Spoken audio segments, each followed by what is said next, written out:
Muy buenos días. Aquí el estudiante Diego Alexander Aras Cárdenas presentando mi conclusión sobre todo lo visto a lo largo del curso. Esta sería la octava actividad y la última de la materia de redes. Correcto. Muy bien, quizá como forma de sintetizar mi conclusión dentro de todo este tema de lo que engloban las redes de comunicación, creo que debemos empezar sobre todo quizá en la importancia que tienen las redes de comunicación y de cómo éstas han transformado permanentemente y han calado profundo dentro de la sociedad moderna.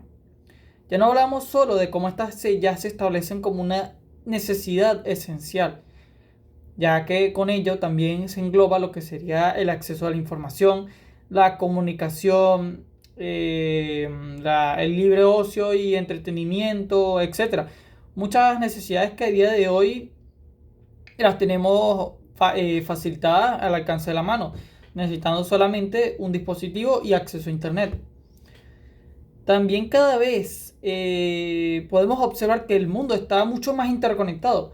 Como mencioné antes, una de las necesidades del ser humano es la propia comunicación. Somos seres comunicativos. Y a lo largo del tiempo siempre hemos buscado la forma más eficaz, más efectiva para nosotros comunicarnos, para nosotros facilitar información a otros mismos de nuestra clase, ¿no? Como puede ser, por ejemplo, desde la invención del teléfono, también, por ejemplo, tenemos el servicio postal, etcétera. Quizás lo más, antes del internet, quizás lo más efectivo era la comunicación vía telefónica. Sin embargo, esta era muy costosa y no siempre era tan masiva, no siempre tenía tanto alcance. Y es que las llamadas internacionales estaban bastante limitadas en ese momento. Y ya no se habla del servicio postal. Y es que el servicio postal podía tardarse hasta meses, inclusive simplemente podían no llegar.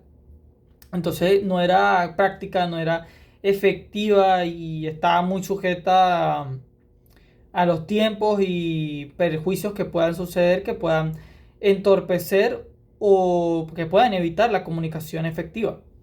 Y es aquí donde el Internet nace como esta necesidad de nosotros poder interconectar con ordenadores. Quizás antes inclusive ya se tenía una especie de red, digamos, privada dentro de los gobiernos en forma, o sea, como una red, pero para uso exclusivamente para pasar datos militares, para facilitar información y en general tenía un uso quizás mucho más cerrado, más quizás buscando cómo escalabilizarlo. Y es que luego después cuando este se masifica, ¿no? Que se hace público y es que todos tenemos acceso a ello, de a partir de ese momento, ese internet, así sea que nosotros lo vemos como ya arcaico, viejo, lento, ciertamente se sentaron las bases para lo que nosotros a día de hoy vemos cómo funciona el internet, ya sea en estas páginas que cargan al segundo, donde tenemos un motor de búsqueda que nos permite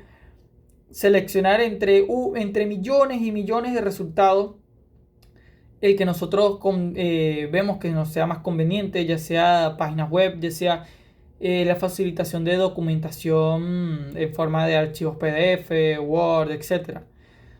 Y es que ciertamente las redes han permitido democratizar lo que sería el tema de la información, de la comunicación libre entre personas de todas partes del mundo.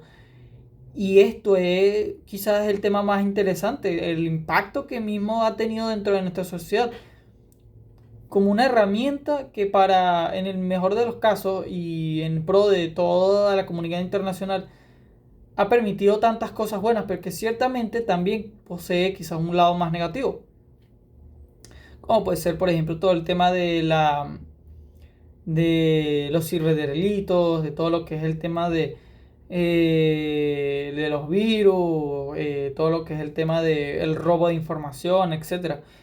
Y es aquí donde quizá conocer un poco más a detalle, sobre todo nosotros que somos informáticos y que manejaremos a futuro todo ese tipo de información, es primordial conocer quizás de una forma mucho más técnica, más pragmática, cómo se estructuran las redes. Y es que, bueno, ciertamente Volviendo al tema de la evolución, ciertamente al principio las redes están unidas en una red quizás bastante primitiva y bastante limitada, que se reducía a redes locales entre computadoras. Y ciertamente, a día de hoy aún seguimos utilizando dichas redes quizás un poco más arcaicas, pero que, por ejemplo, para computadoras dentro de una oficina o dentro de una empresa, para pasar información de forma directa entre empleados, es quizás lo más conveniente, ya que ciertamente solamente requiere de conectarlas mediante un cable y ya estaría.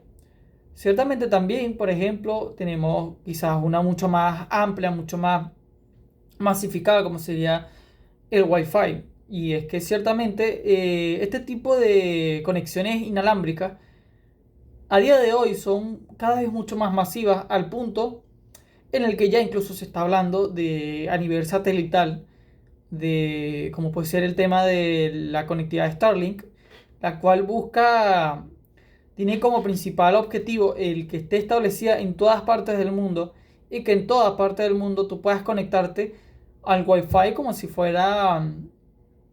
estuviéramos aquí mismo en nuestras casas, conectándonos al Wi-Fi local, al Wi-Fi de la casa. Y ciertamente esto habla mucho del avance tecnológico que han supuesto las redes de comunicación y que han permitido no, el avance de nosotros como, como sociedad. Y entonces es aquí donde vemos, por ejemplo, la importancia que tiene todo el desarrollo de las arquitecturas cliente-servidor, la computación en la nube y de cómo estas han facilitado una mayor flexibilidad y escalabilidad a futuro, porque si, también tenemos que mencionar que a día de hoy casi más del 80% del planeta está conectado al Internet en mayor o menor medida. Ciertamente ningún rincón del mundo se escapa a la masificación del Internet como lo concebimos. Y este es el pilar fundamental en diversas áreas tecnológicas, de educación y científica. También, ¿por qué no?, del comercio, de el espectáculo, entre muchas otras ramas de diversas índoles que se ven beneficiadas de esta misma herramienta. Y por ende es esencial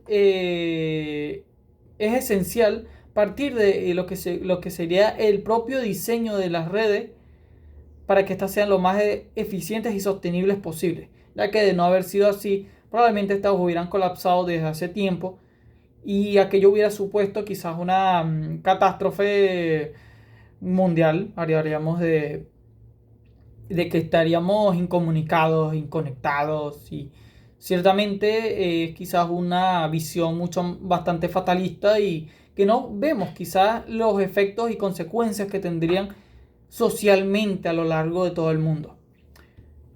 Y entonces, claro, aquí también podemos hablar de quizás la importancia que tiene el Internet dentro de lo que es la implementación de nuevas tecnologías, como es a día de hoy la inteligencia artificial como quizás nueva novedad. Y es que ciertamente ChatGPT, la actual DeepSeek, por ejemplo, entre muchos otros motores de inteligencia artificial, vienen a suponer quizás un cambio de paradigmas por completo dentro de lo que vemos dentro del mundo de la informática. Y es por ende siempre importante, como nosotros informáticos, documentarnos lo más posible de toda esta información y siempre tenerla presente, ¿sí? Ya que como informáticos es importante siempre estar constantemente aprendiendo, desaprendiendo y volviendo a aprender para poder estar al día con la tecnología. Y es que van a un paso agigantado, bastante rápido, nunca se frena. Y bueno, ciertamente es beneficioso sobre todo para nosotros como personas, ya que cada vez estas tecnologías se van masificando y mejoran nuestro alcance de la tecnología. Correcto, ciertamente también, por ende, es importante también conceder que todo en la vida siempre tiene sus lados buenos y sus lados malos, pero en este caso, ciertamente los lados positivos hacen que merezca la pena seguir avanzando a futuro y siempre estar informándonos y documentándonos para poder hacer frente a quizás las posibles amenazas que puedan suponer este tipo de tecnología. Yo soy el alumno Diego Arias, espero que les haya gustado mi conclusión de todo este curso.